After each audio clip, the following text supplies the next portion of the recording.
Hola amigos, hoy tenemos un programa especial dedicado al conflicto de Oriente Medio, eh, a la llamada Guerra de los 12 días entre Irán e Israel, y también hablaremos sobre la OTAN y la aportación española al presupuesto de dicha organización. Para ello cuento con la inestimable presencia de nuestro analista internacional, don Fulgencio del Hierro. Vamos allá.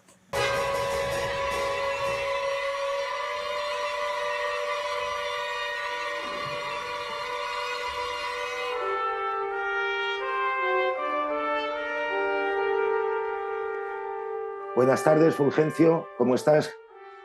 Hola, muy buenas tardes, Marce, querida audiencia. Muy bien, aquí con mucho calor en el puerto de Santa María. Por aquí estamos bien servidos en la Costa del Sol, aunque por las noches son muy agradables, ¿eh? Así que, Estupendo, pues nada, estupendo. cuando quieras, Fulgencio, nos metemos en harina. Pues Entonces, si sí, quieres, empezamos en Oriente Medio. pues sí, vamos a ver porque está el mundo bastante revuelto desde, bueno, el mundo siempre arroja muchas novedades, ¿no? Y no son buenas siempre. La mayor parte de las veces son malas, ¿no? Y van pasando de unos conflictos, de unos focos de tensión a otros, de manera que se reproduce aquello que se llama conflicto olvidado, ¿no? Cuando los medios de comunicación dejan de poner el foco en algún sitio y pasan a otra actualidad, parece que el conflicto que originó el foco anteriormente ha pasado ya, pero no es así, ¿no? Entonces, bueno, podemos echar un vistazo en general, ¿no? Si me permites que vea, ¿no? De cómo, a ver, vamos a ver. Vamos a ver el mapa, lo vemos en Ajá, pantalla, ¿no? fenomenal. Bueno, pues ahí vemos un poco créditos a MARE, Maritime Analysis and Risk Evaluation, ¿no? Es una plataforma de inteligencia, ¿de acuerdo? Que nos va a servir un poco para ilustrar esto. De paso ya, pues la damos un poco a conocer. Como vemos, vamos a hablar un poco de Oriente Medio, vemos todos los barcos en pantalla. Vemos cómo están, cómo las rutas circunnavegando por el Cabo de la Buena Esperanza, pues están muy densas, ¿no? Debido a la circunnavegación de las grandes compañías evitando el tránsito por el Mar Rojo. Bueno, desde en el último mes, pues hemos tenido lo que se denomina la Guerra de los 12 días de Israel, entre Israel e Irán. Realmente tenemos que decir que todavía se atisban ciertas explosiones en algunas zonas de Irán. No sabemos exactamente si es un enfrentamiento interno o es que realmente Israel sigue efectuando ataques selectivos. Lo más relevante, además de que, bueno, pues que se ha visto claramente la superioridad de Israel, sobre todo la superioridad aérea, el dominio total del espacio aéreo iraní ha estado en manos de Israel. La denominada cúpula de hierro, pues bueno, pues ha recibido miles de misiles, pero hay estadísticas por ahí de algunas fuentes que hablan de que más del 97%, 98% de los misiles han sido derribados. Por tanto, bueno, pues, llegamos a la conclusión de que no hay cúpula de hierro con un 100% de fiabilidad, ¿no? Vemos aquí Tel Aviv y algunos los principales puertos como Asdod, ¿no? De Israel, ¿no? Por donde evidentemente es una puerta para las importaciones muy importante. Hemos visto también pues, la intervención de los Estados Unidos sobre Irán. Es una manera de presionar, hombre, no es una manera de presionar muy diplomática que digamos, pero es una manera de presionar a Irán para que retorne a las negociaciones del programa nuclear. Podemos decir que, bueno, Irán es parte del Tratado de No Proliferación. El Tratado de No Proliferación permite el uso pacífico. Eso fue pues, una propuesta de Alemania, el uso pacífico de la energía nuclear, y en base a eso pues los estados parte del Tratado de No Proliferación pueden recibir información y tecnología, pero siempre y cuando la enfoquen a medios pacíficos, la producción de energía para la población y para las empresas y compañías nacionales. Es por eso que tenemos en España centrales nucleares y es por eso que tienen centrales nucleares en otros países que no son los 5 estados que de iure, según el Tratado de No Proliferación, tienen derecho a tener armas nucleares. Evidentemente Irán pues, empezó un proceso de enriquecimiento de uranio y de plutonio. No vamos a entrar en cuestiones técnicas, pero el enriquecimiento de uranio para usos pacíficos está en torno al 3,5% y para usos bélicos, o sea, para utilizarlo en bombas nucleares, pues tiene que estar ya por encima del 80%. En fin, hay varias fuentes que hablan de cifras distintas, pero ahora mismo, pues tras el incumplimiento continuado y sostenido por parte de Irán, que se ha dedicado a hacer programas de enriquecimiento de uranio, ya pues se dice que puede tener bastante uranio enriquecido al 60%. Eso según había oído yo. Sí, eso.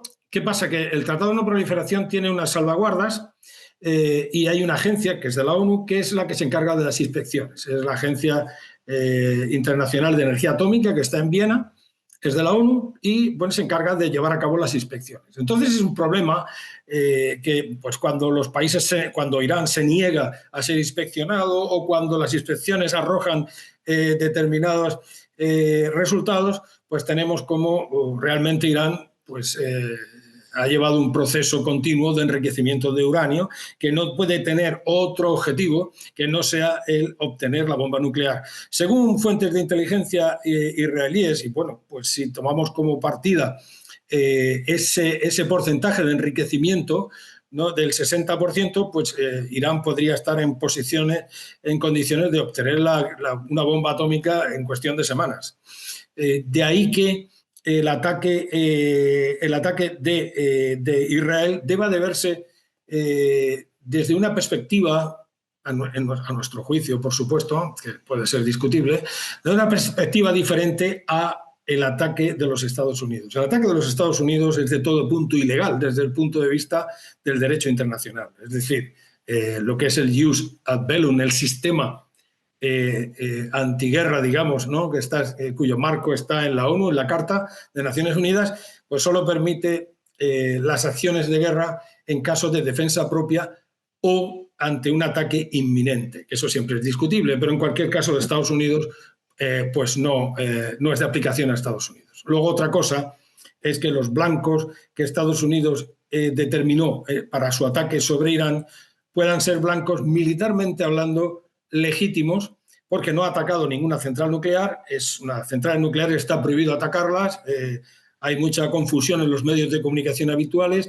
Lo que ha atacado son instalaciones de enriquecimiento de uranio y plutonio, pero no una central nuclear. Las centrales nucleares lo que hacen es generar energía, ¿no?, para uso, ¿no?, de la población y para uso de las empresas, ¿no?, energía eléctrica. Entonces, esto hay que tenerlo en cuenta, pero por otra parte, y ya esto es debatible, ¿no?, pues podemos concluir que la posición de Israel, no quiere decir que nosotros la compartamos, ¿no?, pero la posición de Israel es que ante una inminencia de un ataque por parte de Irán, que no es tan inminente porque los frentes los vamos a ver ahora, ¿no? Irán está atacando a Israel años desde varios frentes, no directamente, pero incluso ahora directamente, se basa en la defensa propia para iniciar un ataque y suprimir la amenaza antes de que se materialice. Eso es un poco la explicación desde el punto de vista del derecho internacional y un poco el derecho internacional humanitario cuando hablamos de la legitimidad de los objetivos, ¿no?, que hay. Podemos decir que los ataques de Israel están bastante más estudiados, ¿no?, que los ataques, me refiero a la selección de blancos, de objetivos, ¿no?, que los ataques de Irán. Eso entre otras cosas, es el armamento que se utiliza, cuáles son los vectores. O sea, es decir, Israel hace ataques de aviación en la que se le da a cada piloto unos blancos, y esos blancos, el piloto no sabe si va a cometer un crimen de guerra o no, los tiene un blanco y lo que haya seleccionado el Estado Mayor es lo que va a abatir. Pero claro, cuando hablamos de misiles balísticos, ¿no? Es diferente, porque los misiles balísticos pues, no se dirigen durante todo el vuelo, ¿no? Sino que entran unas coordenadas y por el hecho de ser balísticos pues, siguen una trayectoria que ha sido previamente fijada. Por tanto, es difícil pensar que un misil balístico pues, vaya a asegurar el principio de distinción civiles-militares con una probabilidad absoluta. Eso es complicado. Por tanto, los ataques de Irán siempre pues, han sido menos respetuosos, digamos, estrictamente hablando, con el derecho internacional humanitario, ¿no? O sea, es decir, por el ius in bello, el derecho en la guerra. Distinción, proporcionalidad, necesidad militar, son los principios del derecho internacional humanitario que está en los convenios de Ginebra y en los protocolos adicionales, ¿no? Concretamente el 1, en este caso, que es un conflicto internacional. Bien, podemos darle un pequeño repaso, ¿no? Evidentemente decíamos que Irán pues, ha tenido una acción de hostilidades hacia Israel desde Siria, Líbano, con Hezbollah, desde Gaza, con Hamas. Todos estos son proxies en algún modo, ¿no? O directamente. Según las fuentes de inteligencia más fiables, el ataque del 7 de octubre fue planeado por Israel. ¿Para qué? O sea, por Irán, perdón. Por Irán. ¿Por qué? Pues para que los acuerdos de Abraham en lo concerniente a Arabia Saudí fracasaran. Y así sucedió. O sea, que es decir, todo estaba preparado para que Arabia Saudí se integrara en los acuerdos de Abraham. Y bueno, pues esto fracasó con un ataque salvaje que no tiene ningún tipo de justificación por ningún sitio, y sobre todo los que somos especialistas en derecho internacional humanitario siempre hablamos con independencia del estatus jurídico de las partes, es decir, tenga la culpa quien la tenga, que si sionistas, que si no sionistas, no nos interesan. Los crímenes de guerra, los crímenes de lesa humanidad, los crímenes de genocidio los llevan a cabo personas, no los llevan a cabo. No vamos a juzgar, si es que se llega a juzgar alguna vez, que lo dudo mucho, no vamos a juzgar al Estado de Israel, no vamos a juzgar al Estado, a la República Islámica de Irán, y no vamos a juzgar al pueblo iraní ni al pueblo israelí o al pueblo judío en general. Eso no tiene ningún sentido, y además de que es injusto, porque lo que se está promoviendo sin duda es un antisemitismo bastante claro, del que debemos de huir.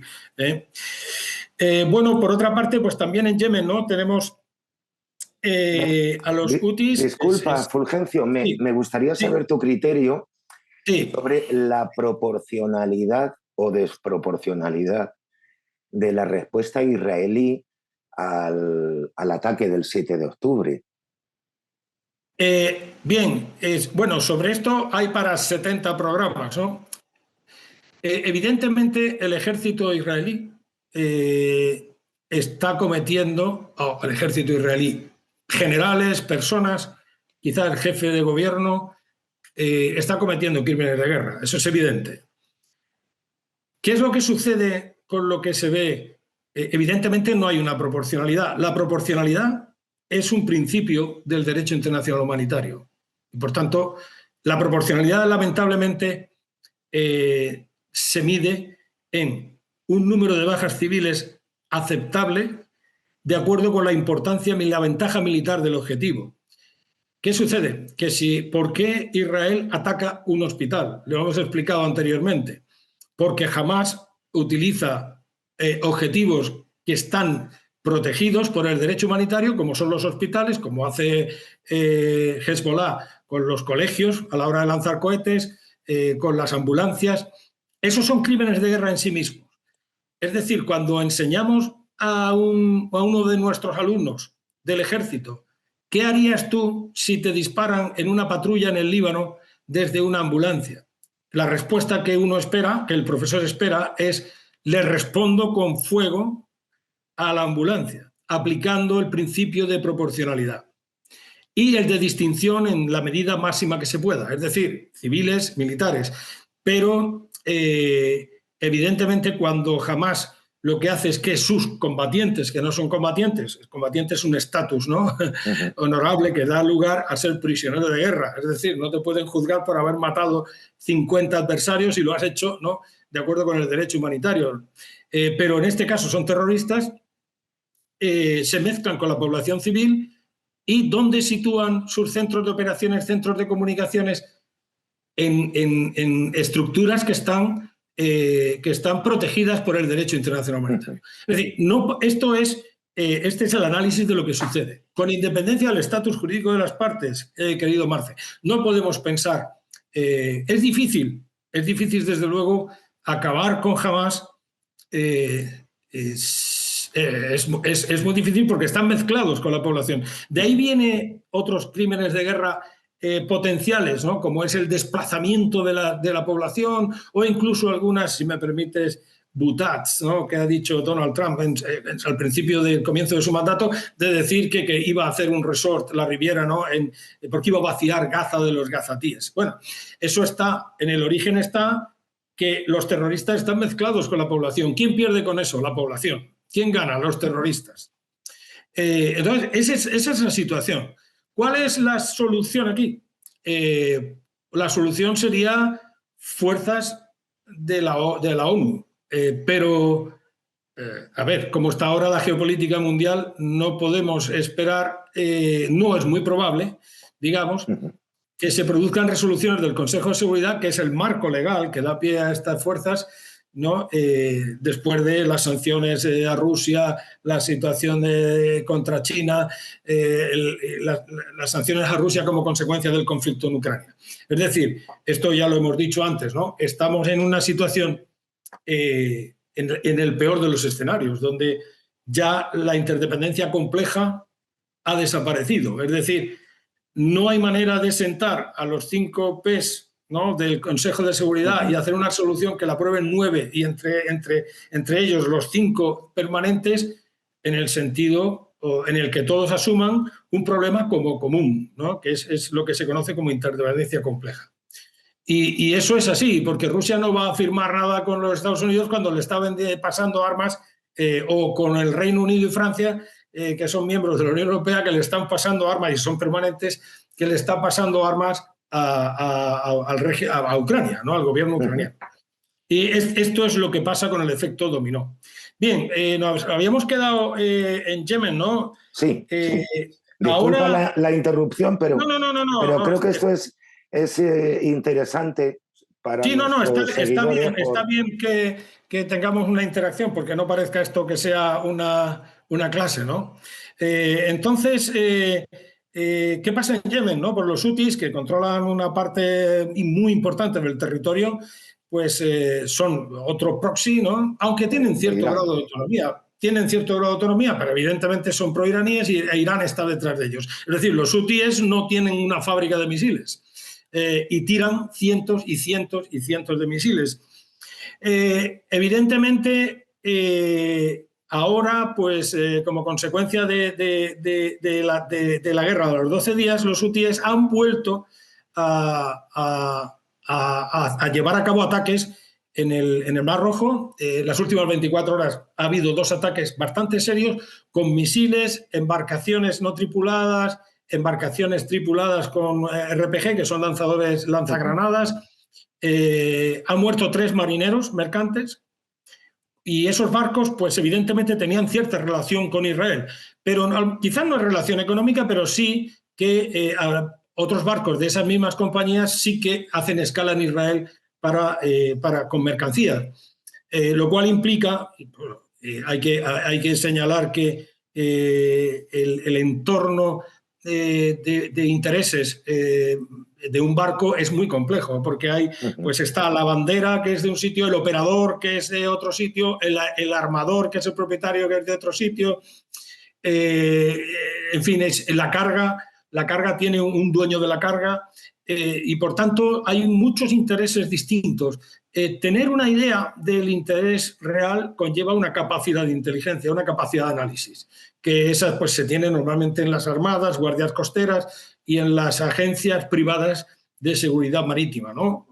Agencias de inteligencia privadas, pero los hutíes la tienen claramente. ¿Y de dónde le viene esa capacidad de inteligencia? Evidentemente de Irán. Entonces, ahí ha venido otra vez, bueno, hemos visto, ¿no? Al principio también, pues Irán tiene, a través de los hutis, tiene en Somalia también conexión con Al-Shabaab, que es una organización terrorista, ¿no? Que en Somalia, pues, y a su vez hay conexiones con los piratas. Podemos ver que el entramado de inseguridad en toda la región tiene en la cúspide a Irán. Y esto es así. O sea, podemos decir que podemos ser más críticos con Israel o menos críticos, pero esto es así. Hay que tener en cuenta, estamos viendo ahora el estrecho de Hormuz. Ha habido, el estrecho de Hormuz, por aquí pasa el 20% del tránsito, ¿no? De crudo y de gas. Y bueno, pues han amenazado con cerrar el estrecho. Evidentemente, eso es poco probable que suceda. ¿Por qué? Pues porque China no tiene crudo como para sostenerse, como para abastecerse, y la mayor parte, y bueno, una gran parte del crudo de China viene del Golfo Pérsico, ¿no?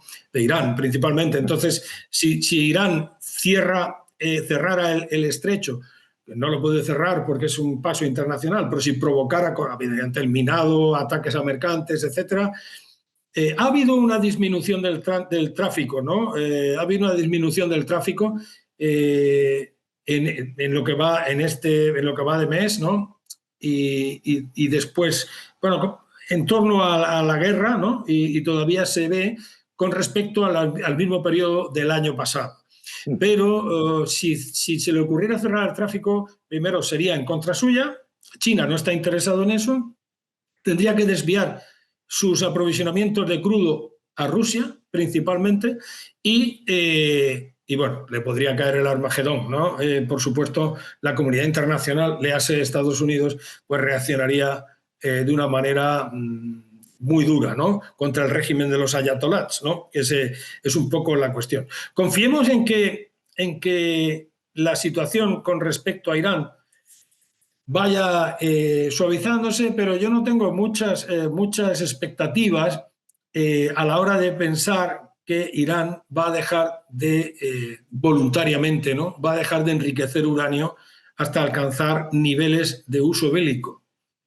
Evidentemente, la bomba nuclear es un arma geopolítica de primer orden y ahora mismo hay una descompensación, dado que Israel ni lo niega ni lo admite, ¿no? Pero Israel, todo el mundo asume que tiene la bomba atómica. Por tanto, le da una superioridad absoluta, ¿no? En la zona. Irán, con respecto al TNP, es distinto de Corea del Norte. Corea del Norte no es del Tratado de No Proliferación, por tanto, no está vinculado, ¿no? Y ha desarrollado sus propios sistemas de armas nucleares, sus programas, y se le pueden imponer sanciones, pero realmente no está vinculado por ningún tratado como Irán sí está. Y eso es un poco como está la situación. Es una pena, vuelvo a decir, con los 3 marineros que murieron ayer, ¿no? En la zona, en esta zona al suroeste de Hodeida. Hodeida es el puerto principal de la zona de Yemen, controlada por los hutíes, también controla la capital, Sanaa. Y también pues hay un petrolero enorme que se utiliza para almacenamiento de crudo, ¿no? De muchos millones de barriles, y que fue pagado por la ONU para sustituir al Safer, que estaba en muy mal estado. Y ahora las últimas noticias es que esa gran instalación flotante, ¿no? Que es lo que es, ¿no? Para almacenamiento de crudo, está siendo utilizado por los rusos, por Rusia, para almacenar su crudo. Almacena crudo aquí para ir haciendo viendo la fluctuación del mercado y al mismo tiempo para hacer su transbordo buque-buque, que se llama, ¿no? Con lo que se denomina como la flota fantasma, la Dark Fleet, ¿no? La flota oscura, ¿no? Esa flota que ha estado permanentemente eludiendo las sanciones a Rusia y exportando crudo, porque Rusia no ha dejado de exportar crudo en ningún momento. Como ya sabemos, ¿no? Si no, pues estaría asfixiada, ¿no? Bueno, con esto le hemos dado un repaso un poco a Oriente Medio, que creo que tiene un interés importante. Habíamos dicho que la Tercera Guerra Mundial no va a empezar por Irán, ¿no? No creemos que vaya a surgir una guerra mundial, ¿no? Causada o provocada por el conflicto entre Irán e Israel. Eso no creemos que vaya a suceder. Pero sí que es una fuente, evidentemente, una fuente de inestabilidad, ¿no? En el mundo, ¿no? Y que, pues, evidentemente, si se cerrara el estrecho de Hormuz, podríamos ver el barril de crudo a más de $200. Nos podemos imaginar hasta dónde pueden llegar las economías, ¿no? Los grandes productores, claro, aunque España tiene según Cores, tiene una cesta inteligente, ¿no? de aprovisionamiento de crudo, también tenemos nuestra capacidad de refinería, de refino y de regasificación de gas. Y pues también nos afectaría, ¿no? De alguna manera. España no importa crudo de Irán, por supuesto, aplica las sanciones y bueno, estamos importando crudo más bien de Estados Unidos, México y del Golfo de Guinea principalmente y de algún país europeo, ¿no? Pero aún así nos afectaría, sin duda que nos afectaría. Veríamos el barril, como digo, probablemente por encima de los $200. No creemos que eso pueda pasar, pero no cabe duda que la situación en Irán, pues uno de los frentes es el interior, es decir, lo que se trata también es de derrocar el régimen de los ayatolás. Por tanto, se puede dar un escenario de inestabilidad interna. No parece que eso esté sucediendo, más allá de algunas explosiones que se están informando, pero no parece que haya un estado de tensión y revueltas generalizadas, ¿no? Que eso sí que podría conllevar que se vaya la situación de las manos, ¿no? Ahí estamos, Marce. Quería comentarte para terminar este bloque, si tenemos, o tú que estás bien informado y muy al día de estas cosas, si tenemos alguna información sobre la efectividad del ataque a estas instalaciones militares donde estaban haciendo el enriquecimiento de uranio. Si fue exitosa, luego sé que hubo en Estados Unidos pues, un informe que desmintió Donald Trump, donde no había sido tan exitosa la operación como se había anunciado al principio. A ver, evidentemente nunca sabremos porque eso es materia clasificada, ¿no? Mi opinión es que no se ha destruido la capacidad al 100%. O sea, la capacidad, sobre todo los 400 y pico de kilos, la cantidad que ya tiene Irán de uranio enriquecido, esa todo parece indicar que ya no estaba en las 3 instalaciones, ya se había evacuado a otro sitio. Entonces es muy difícil saber dónde está, pero quiero decir, la capacidad, lo que es prácticamente seguro es que se ha retardado, pero no se ha eliminado completamente. Entonces, ¿es un éxito? Hombre, es un éxito porque la han parado, pero es un éxito relativo. Yo creo que Donald Trump ha sido muy triunfalista cuando ha dicho que bueno, vamos a acabar con todo. Bueno, acabar con todo, evidentemente, la munición que han utilizado, primera vez que se utiliza en combate, ¿no? Pues es una munición, son casi 14 toneladas de bomba, ¿no? Una capacidad de penetración brutal, pero se habían visto movimientos de camiones saliendo de las instalaciones en los días anteriores. Lo cual extraña mucho porque el Mossad, o sea, Israel, y la necesidad obliga, pues está muy avanzado. Entonces, ¿cómo fueron los ataques de Israel para establecer un paralelismo, ¿no? Desde el principio, cuando dijeron, Israel ha atacado desde fuera y desde dentro de Irán.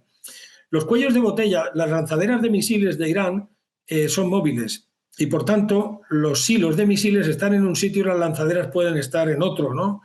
Y, por tanto, el cuello de botella, hay un centro de gravedad ahí, que es como se llamaría, que son los camiones, para trasladar los misiles, ¿vale? Entonces, eso estuvo dentro del planeamiento del ataque de Israel a Irán, desde dentro.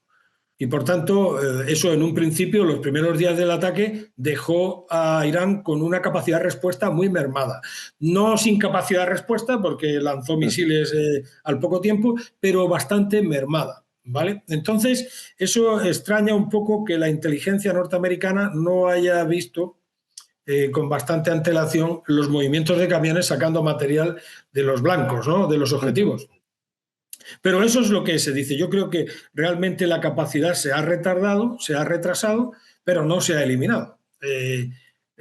Está claro que para eliminar no se pretende destruir Irán. Se puede pretender a ver si hay un colapso interno con revueltas o se puede pretender que Irán vuelva a la mesa de negociaciones.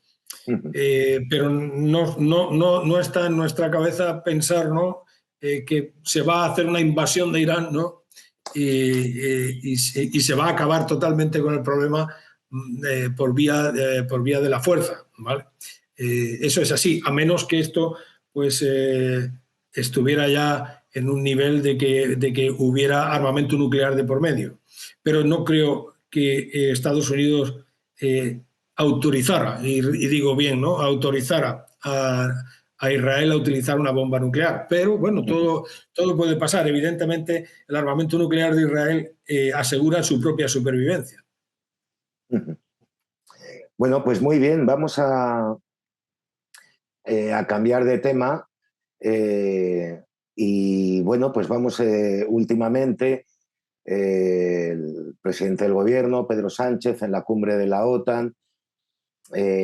Yo creo que con esto siempre hay confusión y entonces, bueno, pues apelamos a tu criterio para ver qué es un poco la OTAN, cómo se financia, quién pone qué, porque puedes poner mucho dinero y pocas vidas, y puedes poner poco dinero y muchas vidas, ¿no? Esto también es otra, ¿no? Sí, estaba viendo un poco cuál es la contribución de España a la OTAN, ¿no? Que me parece importante, ¿no? Pero bueno, podemos verlo a viva voz porque es importante tenerlo en cuenta, ¿no? Porque se dicen muchas cosas, ¿no? Pero bueno, podemos empezar, por ejemplo, con lo que apuntas, con lo que señalas, que es la cumbre de la OTAN. Bueno, es evidente que lo que estaba pidiendo Estados Unidos, sin ánimo de posicionarnos, ¿no? Porque no es ni es la intención del MCRC ni la del modesto analista que habla. O sea que no es posicionarnos. Pero la realidad es que la OTAN nace para mantener a Estados Unidos dentro, Alemania baja y la Unión Soviética fuera. Esto en inglés suena un poco mejor, ¿no? Lo de bajo, ¿no? Eso se traducía en términos prácticos en que Estados Unidos era el pagador, ¿no? Es decir, bueno, no solamente Estados Unidos, pero también hay bastantes, 20 y pico de países de la Unión Europea que pertenecen a la OTAN. Y esto explica por qué el gasto militar de estos estados, muy variable, como veremos, muy variable, pues se destinaba, o sea, se hacía pensando en la OTAN, ¿no? Porque la OTAN estaba para defender a la Unión Europea, o a Europa, perdón, no a la Unión Europea, a Europa contra la amenaza, ¿no?, soviética. Y eso explica por qué, pues después la Unión Europea no ha desarrollado unas estructuras militares, ¿no? Que ahora, pues vemos, por desgracia, que la lección que aprendimos en el Sáhara Occidental, y que yo el otro día comentando con un colega danés, los daneses pues tienen una contribución del PIB a defensa creo que por encima del 2%, bastante. Entonces ellos lo ven desde otro punto de vista, y ahora con el problema de Groenlandia y Trump, pues están empezando a pensar que la dependencia en armamento con respecto a Estados Unidos puede ser un peligro potencial serio. Claro, nosotros ya lo aprendimos eso, ¿no? Nosotros lo aprendimos cuando la Marcha Verde, y entonces nos dijeron, no, ustedes no pueden utilizar el armamento, que era todo, contra Marruecos. Y otras cuestiones adicionales, ¿no? Pero ustedes no pueden... Y eso fue de importancia capital para que España empezara a desarrollar una industria de defensa propia. Fue eso precisamente. Y eso quizás sea la base del inicio de estudios para dotar a España de un portaaviones de carrera, de despegue en carrera y aterrizaje en carrera, con catapulta y cable de aterrizaje. Entonces, claro, eso es lo que hemos aprendido. Estados Unidos, es cierto, que estaba gastando su dinero en defensa, pero al mismo tiempo estaba vendiéndonos los productos de su industria de defensa. Yo quería llegar ahí. Ahí quería llegar. No, es que es una cuestión. Pero entonces, ¿qué pasa? Que el ciudadano de a pie tiene que saber que hasta ahora ha construido lo que se conoce como el estado de bienestar, que es uno de los estados posibles, hay más estados, ¿no? Uno de los estados posibles, pues ¿en base a qué? En base a que otros han gastado en defensa y nosotros le hemos estado comprando sus productos de defensa. Entonces estamos ante estados de la Unión Europea que tienen su industria nacional, pero la Unión Europea carece de una arquitectura incluso de industria de defensa, porque la Agencia Europea de Defensa pues, es una agencia donde trabajan por programas y solamente afectan a aquellos Estados miembros que se adhieren a los programas concretos. Es decir, no es una agencia como puede la gente pensar, no, es que tenemos nuestra agencia de defensa. No, hay una agencia de defensa que a lo mejor ahí están desarrollando un caza, pero ese caza a lo mejor hay 4 países de la Unión Europea y los otros no están. Es decir, esa es la realidad de la Unión Europea. Ahora la situación es bastante complicada porque vemos que Estados Unidos está fuera, Rusia puede estar dentro, y la Alemania está cada vez más arriba. Habíamos dicho de por qué se hizo la OTAN, ¿no? Pues ahora el escenario no tiene nada que ver, ¿no? ¿Qué sucede con España?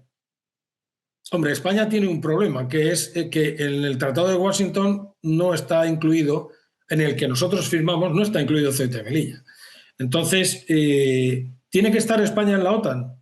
Bueno, primero ese debate desde el MCRC, creo que pensamos, me atrevo a decir, que debería darse de abajo arriba. Si tuviéramos una democracia formal, ese debate se daría de abajo arriba. O sea, es la nación la que hace el debate y luego son los representantes de las circunscripciones uninominales a doble vuelta por mayoría absoluta con carácter revocable los que reciben un mandato de la circunscripción. Y entonces eso es el debate de abajo arriba. Pero ahora es de arriba abajo, es decir, son los partidos y la oligarquía la que decide estas cosas, ¿no? Y las decide sin más. Yo he hecho estudios comparativos de los programas electorales en cuanto a políticas de seguridad y defensa y bueno, pues he visto, hace años no que los hice, pero he visto, por ejemplo, que el Partido Socialista Obrero Español y el PP no varían casi nada y hay otros partidos que sencillamente no lo incluyen. ¿No? Para partidos separatistas, por ejemplo, pues es raro que incluyan políticas de seguridad y defensa en sus ofertas electorales, ¿no? Por tanto, tenemos una nación no representada, desinformada, no desinformada porque no tenga información, sino porque además tiene desinformación. O sea, es decir, esa es la situación en la que estamos. ¿Debemos de estar en la OTAN? Hombre, debemos de estar en la OTAN si a España le interesa estar en la OTAN, ¿no? Si no, no. Pero es difícil salirse de la OTAN ahora. Lo que sí está claro es que hay que navegar hacia la autonomía en materia de defensa con respecto a Estados Unidos.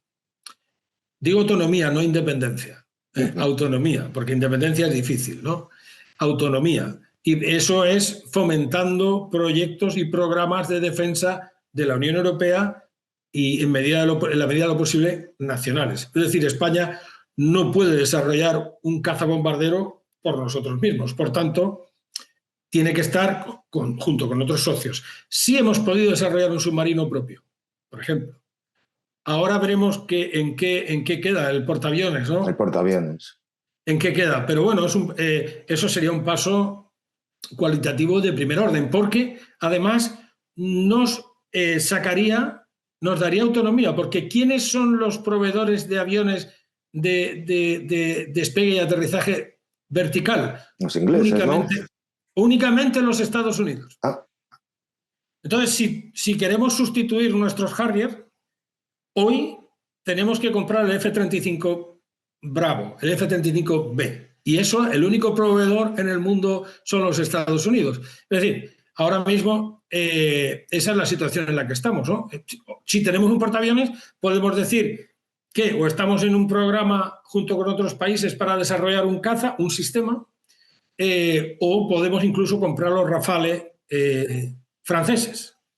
Luego nos mantenemos dentro del entorno de la Unión Europea. Pero si sustituimos los aviones por otros de las mismas características con la plataforma actual, el Juan Carlos I, evidentemente tenemos que acudir al mercado de los Estados Unidos. Y ese es un poco el quid de la cuestión. ¿Se puede admitir que se bombardee a la población, nunca mejor dicho, con la oposición sanidad o educación pública frente a seguridad y defensa? No, no lo podemos admitir. No lo podemos admitir por varias razones, ni tan siquiera económicas. Pero evidentemente, si no tienes seguridad y defensa, al final no vas a tener sanidad ni tienes educación. No tienes seguridad de la población. Los intereses vitales de la población, la supervivencia de la población, la integridad territorial, son los primeros intereses que hay que ver. Por tanto, eso es... y además, toda la inversión que se hace en defensa en nuestra industria, pues tiene un retorno. Tiene un retorno de carga de trabajo, desarrollo tecnológico, etcétera, porque muchos aspectos son de doble uso. De manera que esto es un debate demagógico por parte de los partidos y que, como siempre, no se genera el debate de abajo arriba, sino de arriba abajo. O sea que es un bombardeo de desinformación hacia la población civil. He escuchado en los medios de la derecha, evidentemente de manera falsa, porque esto ya lo sabíamos, ¿no? Que el estar en la OTAN nos asegura la defensa de Ceuta y Melilla.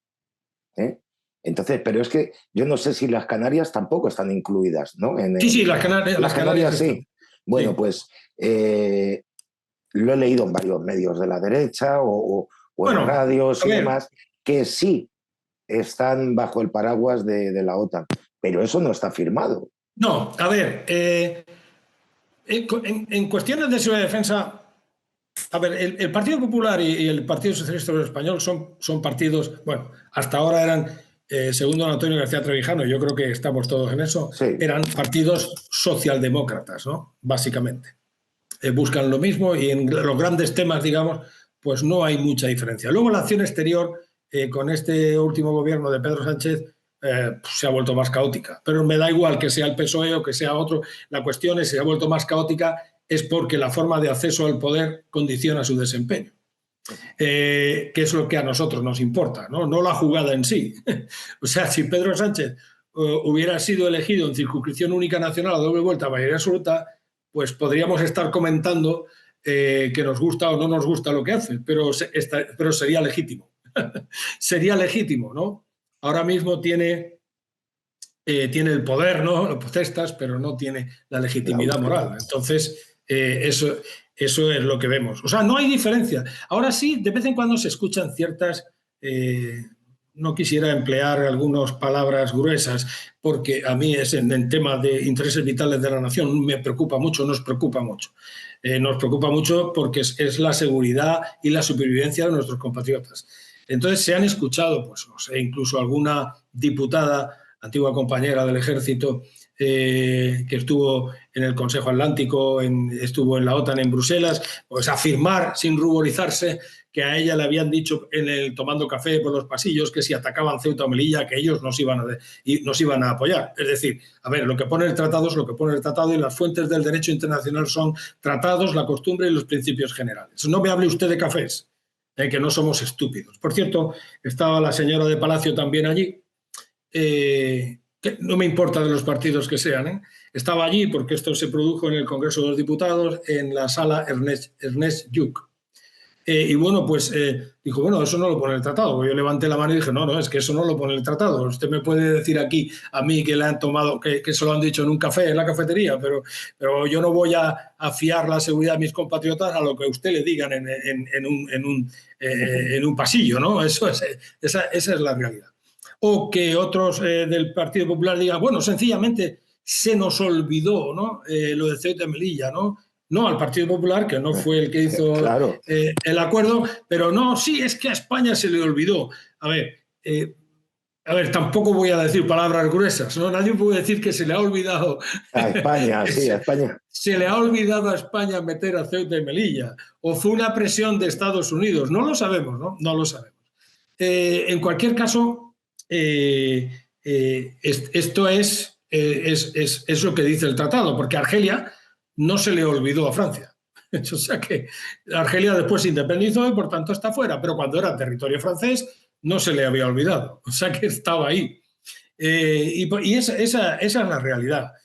Yo creo que la población, nuestros compatriotas, lo que debería de considerar a la hora de estar en la OTAN no es la demagogia que se habla. La demagogia es apelar a los sentimientos básicos de la gente, ¿no? Eso es lo que es la demagogia. A través de la demagogia no se apela al raciocinio, al análisis de los factores, sino a la indignación, a los sentimientos básicos, ¿no? Que todos tenemos, ¿no? Entonces no debería de dejarse llevar a las pasiones primarias. A las pasiones primarias, sí. No debería nuestros compatriotas de dejarse llevar por esto. Es posible que España tenga interés en estar en la OTAN, negociando de nuevo Ceuta y Melilla, en primer lugar.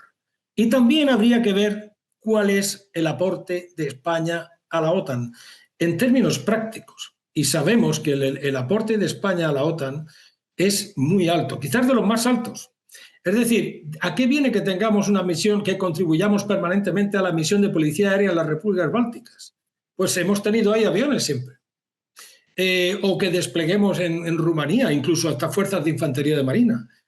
O que estemos en los grupos navales marítimos permanentes, en los dos y en los dos de caza de minas, con unidades navales españolas, permanentemente. ¿Eso lo hacen todos los países? No, en absoluto. En absoluto. Entonces, esa es un poco el esfuerzo que hace España en el día a día, a través de la Armada, a través del Ejército del Aire y del Ejército de Tierra, a través de las Fuerzas Armadas. ¿Tendremos que considerar aumentar el gasto? Claro que habría que considerarlo. Habría que considerarlo, pero ya no por la OTAN, sino hay que considerarlo porque nos tenemos que defender de acuerdo con nuestra propia amenaza, que es Eje Sur. Y vemos que Marruecos pues, está aumentando sin parar sus capacidades en materia de defensa. ¿Son para atacarnos a nosotros? Pues no lo sé, pero no vamos a fiar esto al café del pasillo, ¿no? o vamos a fiar esto a que un ataque relámpago. ¿Qué pasaría si se hace una marcha verde sobre Ceuta y Melilla? Si se hace una marcha verde sobre Ceuta y Melilla, evidentemente hay que bombardear Rabat, Marrakech y todos los centros neurálgicos de Marruecos. ¿Desde dónde? ¿Desde el estrecho de Gibraltar? No, desde el Océano Atlántico. Y para eso tienes que tener capacidad. Capacidad de proyección, capacidad de bombardeo. ¿Es una barbaridad lo que digo? Lo siento, es la realidad. El que crea que vive con los pajaritos de colores, que se vaya al campo, ¿no? Y que diga, no, aquí no va a venir nadie nunca a hacerme nada. No, pero eso no es así. Eso no es así. Y una pregunta, si quieres, ya vamos terminando. ¿Cuál es realmente cómo está la industria de defensa española? Porque si hay algo que no se dice en ningún medio, ni siquiera en los medios de la derecha, es el aporte que hace esta industria también a la sociedad civil. Sí, bueno, lo que comentabas antes, ¿no? Que tiene una doble aplicación. Sí. A ver. Y ya no solamente una doble aplicación, sino la investigación. Sí, evidentemente, a ver, la tecnología de defensa es una tecnología avanzada, ¿no? Y incluso la tecnología espacial, pues, tiene su base en gran medida en la tecnología de defensa. Pero España tiene una industria de defensa sólida y consolidada, pero lo que no la tiene es cohesionada. Eso es muy importante. Y luego, bueno, tenemos casos como Santa Bárbara, que está en manos, Santa Bárbara, que tiene siglos, ¿no? Sí, sí. Está en manos de compañías norteamericanas. Es decir, Navantia recoge el saber de la construcción naval de siglos, de siglos. Esa capacidad se pierde, Marce. Las capacidades tardas mucho en conseguirlas, pero se pierden rápido. Y cuando se pierden, cuesta trabajo recuperarlas.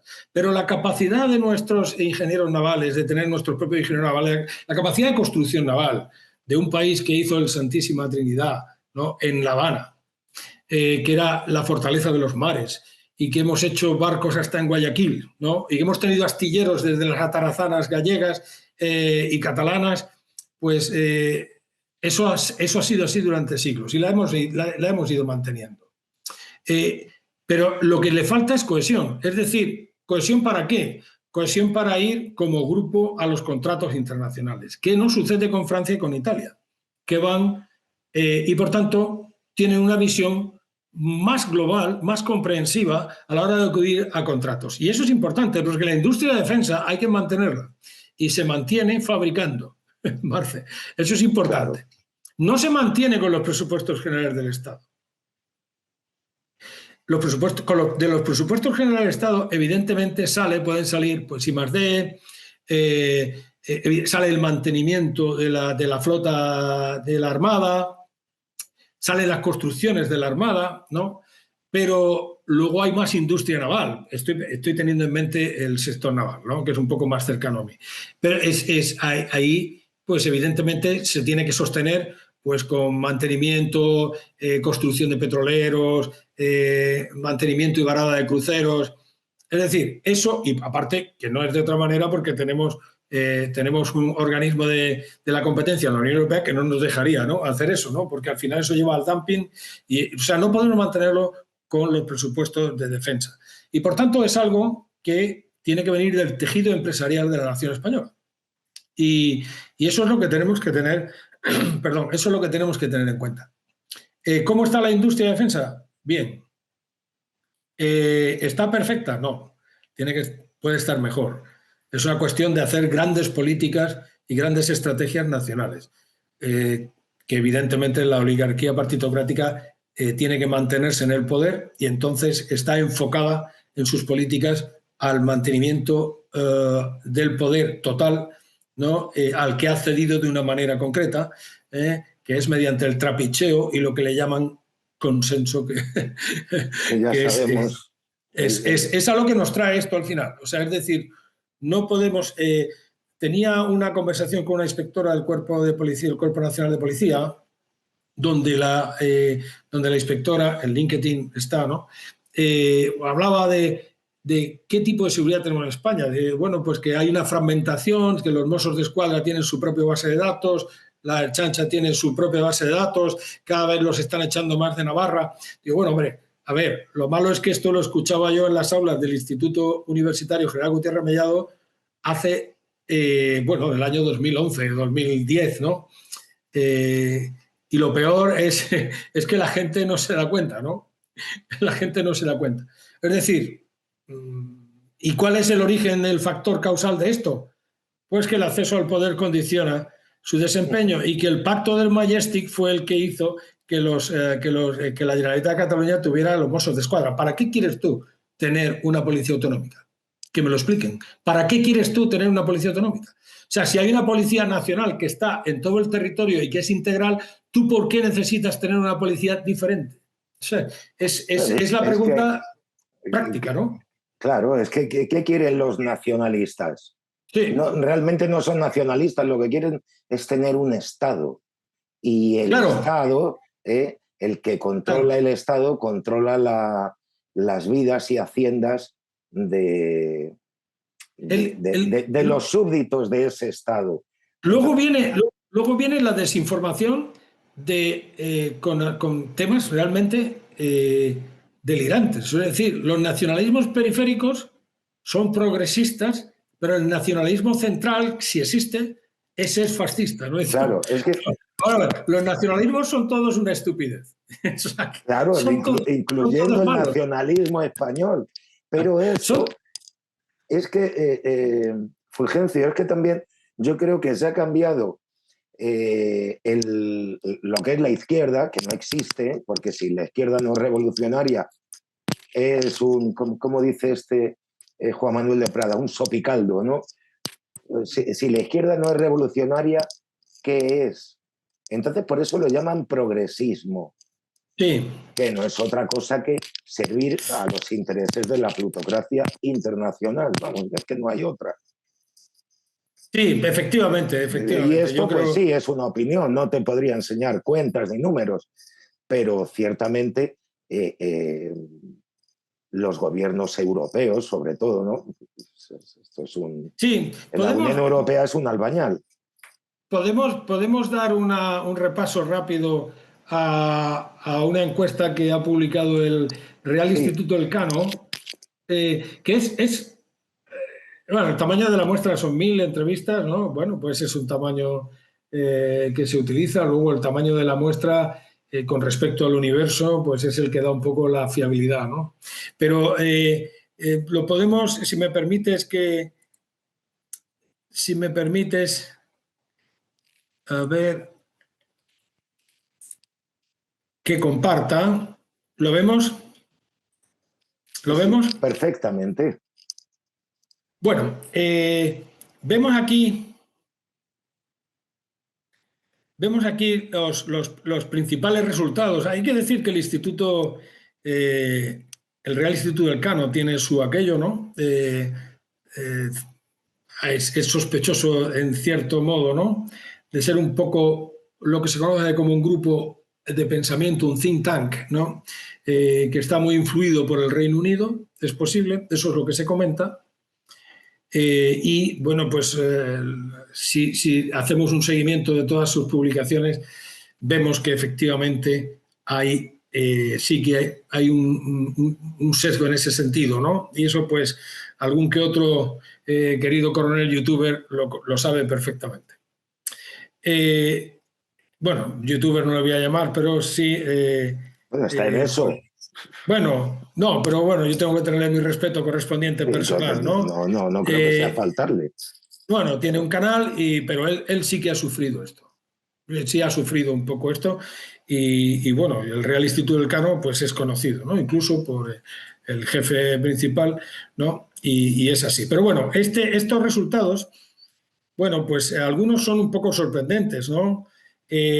Aumenta sustancialmente la calificación de genocidio a la actuación de Israel en Gaza. Hombre, bien, es posible que sea un genocidio, no decimos que no, pero evidentemente esto tiene que ver con el bombardeo de los medios de comunicación diarios, ¿no? Y eso explica un poco el porcentaje de encuestados que lo ve así, ¿no? Es el 82%, ¿no?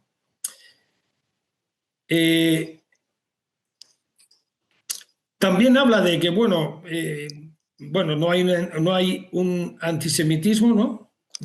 Pero fíjate, Esperemos.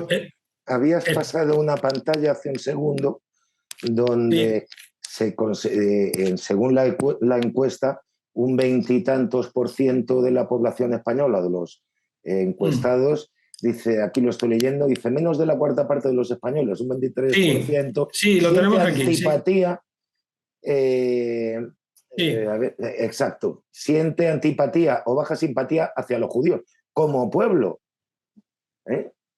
no como ciudadanos de Israel. Bueno, evidentemente no cabe duda que el conflicto en Gaza y su tratamiento y también las acciones del ejército de Israel, que habría que entrar en el matiz que hemos entrado anteriormente, pues ha generado un antisemitismo, lamentablemente, porque debemos de combatir el antisemitismo, siempre, siempre. Entre otras cosas, hay muchos judíos que son españoles, y yo los conozco y los conocemos todos, porque los judíos, los israelíes, tienen doble nacionalidad prácticamente todos. Es decir, hay muchos que son españoles o son hispanoamericanos. O sea que hay judíos que han nacido en Sevilla, mantienen su nacionalidad española y viven en Israel. Y yo los conozco y los conocemos todos. Entonces tenemos que tener presente un poco esto, ¿eh? Y también un poco la cercanía que debemos de tener y que tenemos con ellos, ¿no?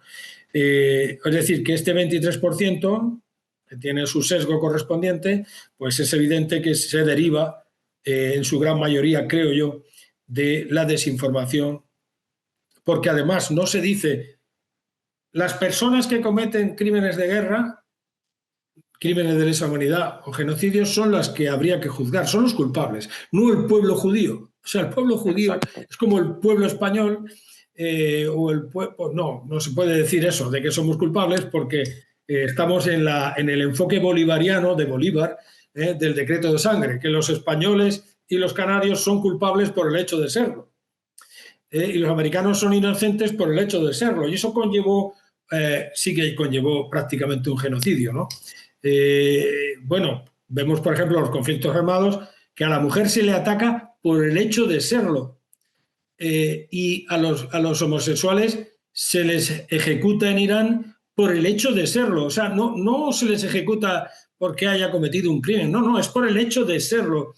Entonces hay que evitar a toda costa este tipo de manifestaciones contra alguien por el hecho de serlo. Eso nos parece es totalmente reprobable. Y eso, el ser antisemita se coloca en las mismas coordenadas, ¿no?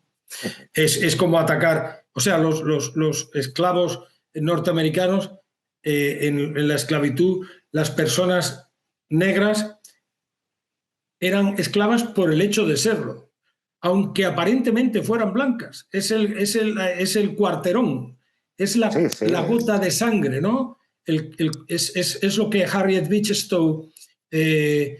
retrató en La cabaña del tío Tom, ¿no? Cuando una mujer blanca o con la piel blanca, porque no sé qué es ser blanco o negro,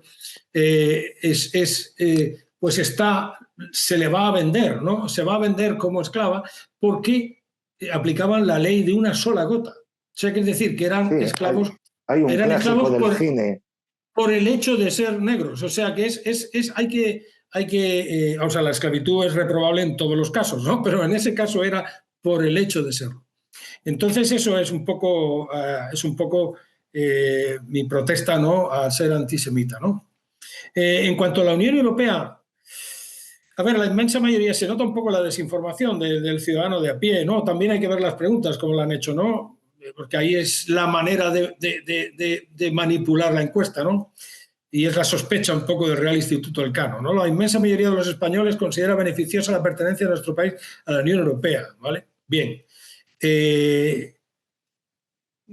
Bien, yo creo que un español medio pues puede percibir ventajas por ser de la Unión Europea, pero es un español a lo mejor que no está bien informado, porque también ha habido desventajas. Por ejemplo, la liquidación del tejido industrial, ¿no? Eso es uno de los ejemplos, ¿no? O la pérdida de soberanía con respecto a la pesca, cuando hemos sido una potencia siempre en materia pesquera. Bueno, habría que elaborar un poco más esto del beneficio, ¿no?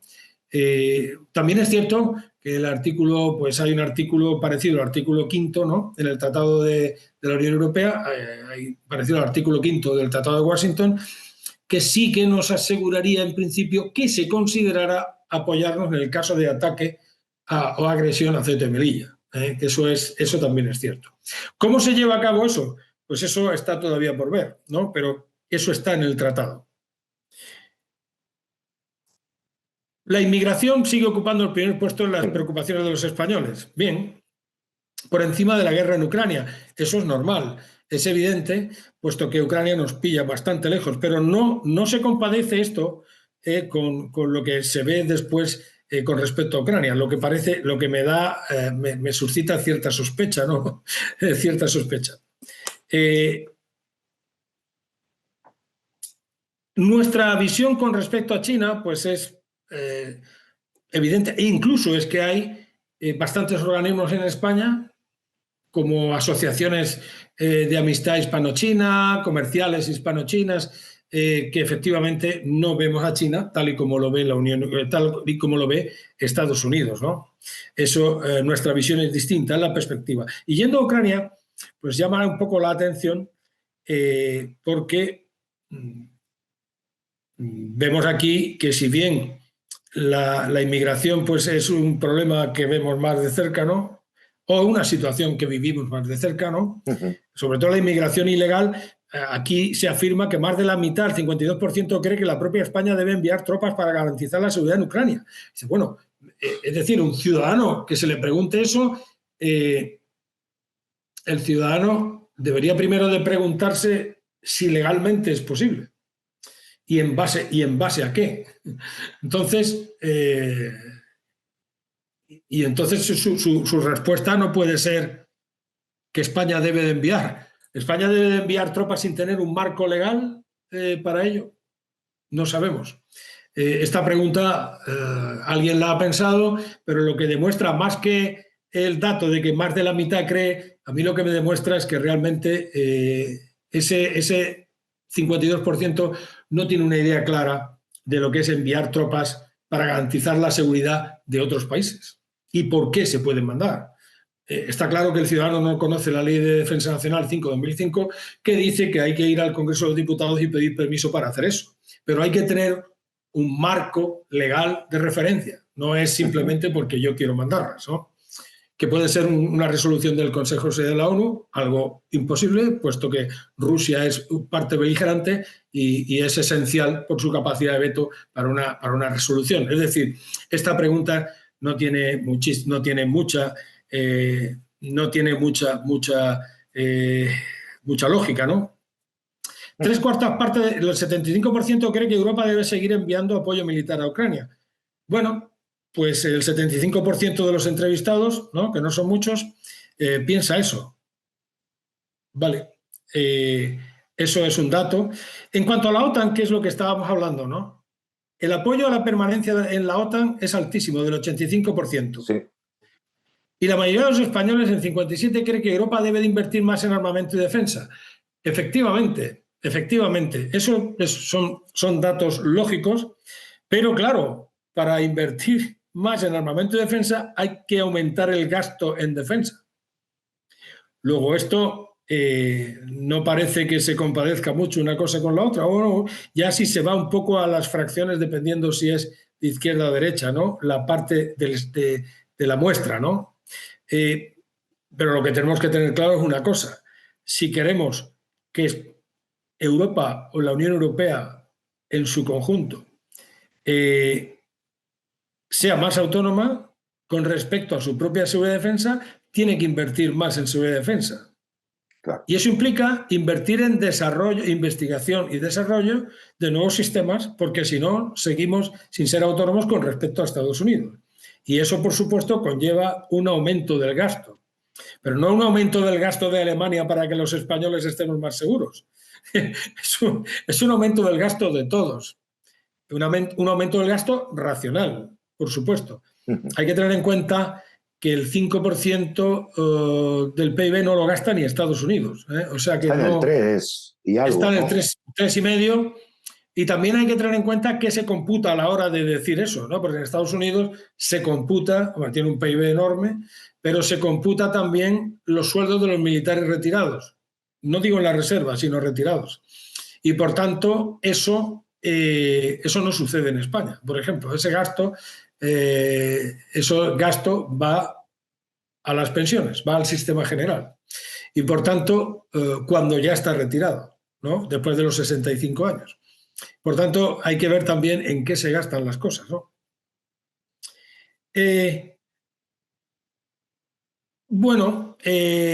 Evidentemente, Donald Trump, a la hora de que el ciudadano español, y esto pues yo creo que intuitivamente se ve así, ahora el ciudadano español tiene una idea de Donald Trump influida por dos razones. Una, ideológica quizás, y la otra por la acción exterior del propio Donald Trump y su agresividad con respecto a aranceles y demás.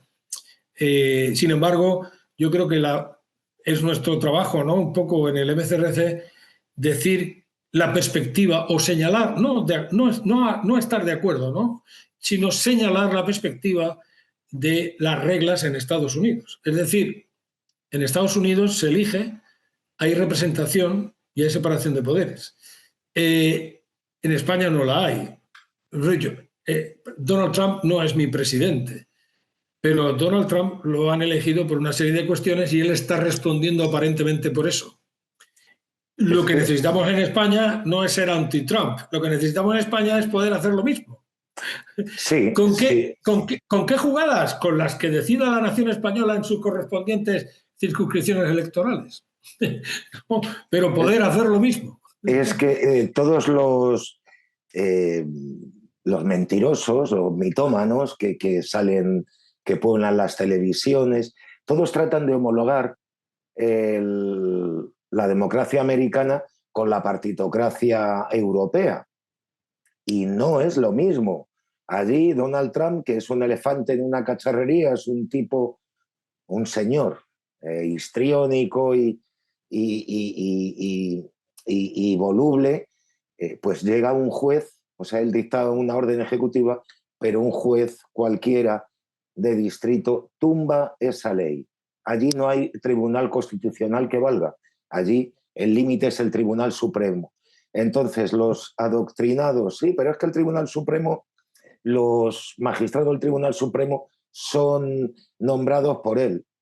Bueno, él nombró a algunos, Obama, todos nombran, y el Tribunal Supremo norteamericano son cargos vitalicios.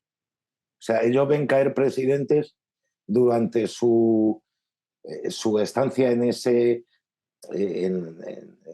lo más alto del sistema judicial. Entonces, estos eso también... es importante, ¿eh? Es un detalle importante. Claro, el que sea vitalicio asegura su imparcialidad, ¿no?